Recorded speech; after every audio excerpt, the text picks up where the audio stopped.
Welcome back to Rules of Engagement Mechanics of the Bazaar. We just saw a bunch of cool games.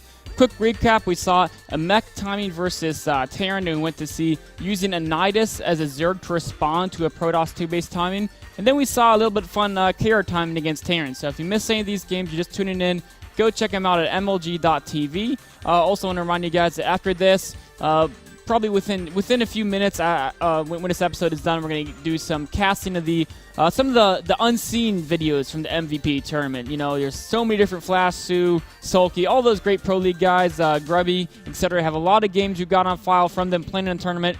We didn't get a chance to cast them during the tournament. We're going to cast them in just a few minutes once the show's over. But for now, we're on the question and answer portion of the show.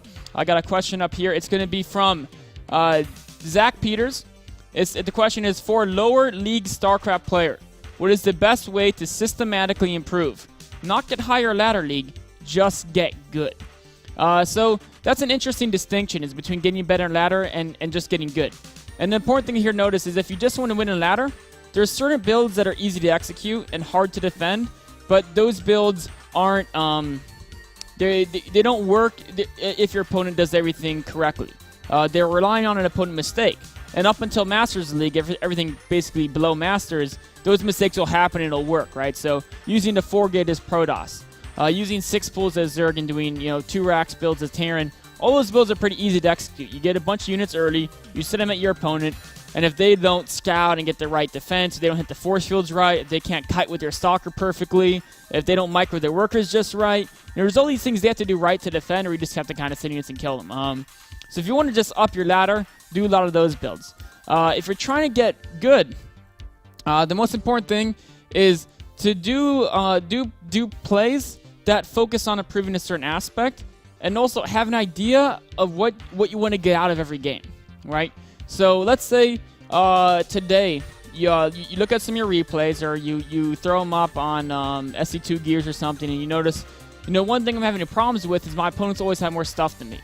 Then you say, okay, I want to focus on macro, so I'm going to play the next 100 games just trying to get a certain amount of food by a certain time, mark that food down on my piece of paper, and then the next game I'm going to try to beat that.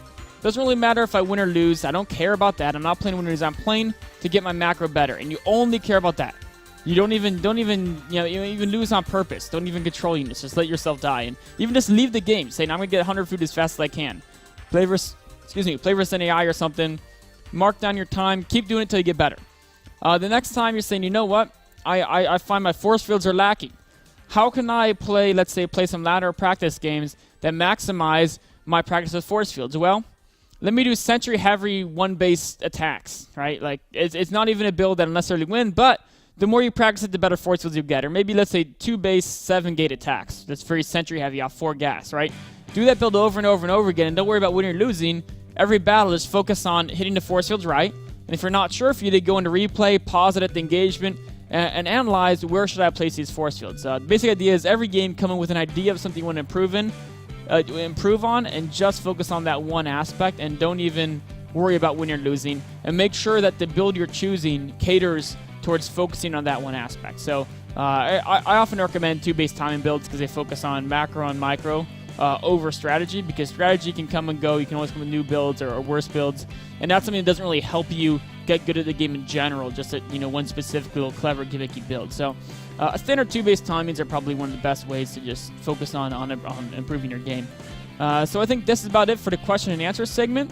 We're going to go to commercial, and then we're going to have a little bit of downtime, but we'll be right back with some uncasted, casting some of the previously uncasted matches from the MVP tournament. Stay tuned, it's going to be really fun.